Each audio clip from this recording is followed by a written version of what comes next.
নির্বাচনের খবর থেকে নজর রাখবো, তবে এই মুহূর্তে যে গুরুত্বপূর্ণ খবর আপনাদের জানিয়ে রাখি, সুপ্রিম কোর্টে স্বস্তি রাজ্য সরকারের। রাজ্যের অনুমোদন ছাড়া সিবিআই এর এফআইআর বৈধতাকে চ্যালেঞ্জ করে সুপ্রিম কোর্টে যায় রাজ্য সরকারের আনা মামলা গ্রহণযোগ্য জানালো শীর্ষ আদালত।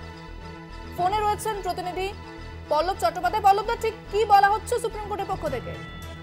দেখো ইন্দ্রাণী, 2018 সালের নভেম্বরে রাজ্য সরকার সিবিআই কে দেওয়া যে সাধারণ অনুমোদন, অর্থাৎ সিবিআই যে কোনো বিষয়ে রাজ্যের যে কোনো বিষয়ে এফআইআর করতে পারত, সেটা 2018 সালের নভেম্বরে সেই অনুমতিটা রাজ্য কিন্তু তুলে নেয়।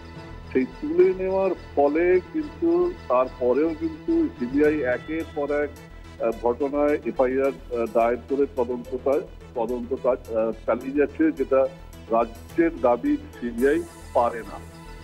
এই যে বক্তব্যটা, এইটা সিবিআই এই সুপ্রিম কোর্ট মনে করছে যেটা আপাত দৃষ্টিতে এই বক্তব্যের মধ্যে সার বস্তু আছে, অতএব এটা বিচার করে দেখা দরকার।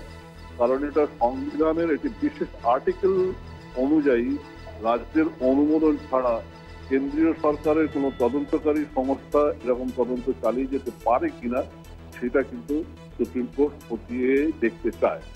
এটাই আজকের রায়ের মূল সার কথা। ধন্যবাদ। কথা বললাম প্রতিনিধি পল্লব চট্টোপাধ্যায়ের সঙ্গে। রাজ্যের অনুমোদন ছাড়া সিবিআই এফআইআর এবং রাজ্যের করা এই মামলা গ্রহণযোগ্য, এমনটা কিন্তু শীর্ষ আদালত জানিয়েছে।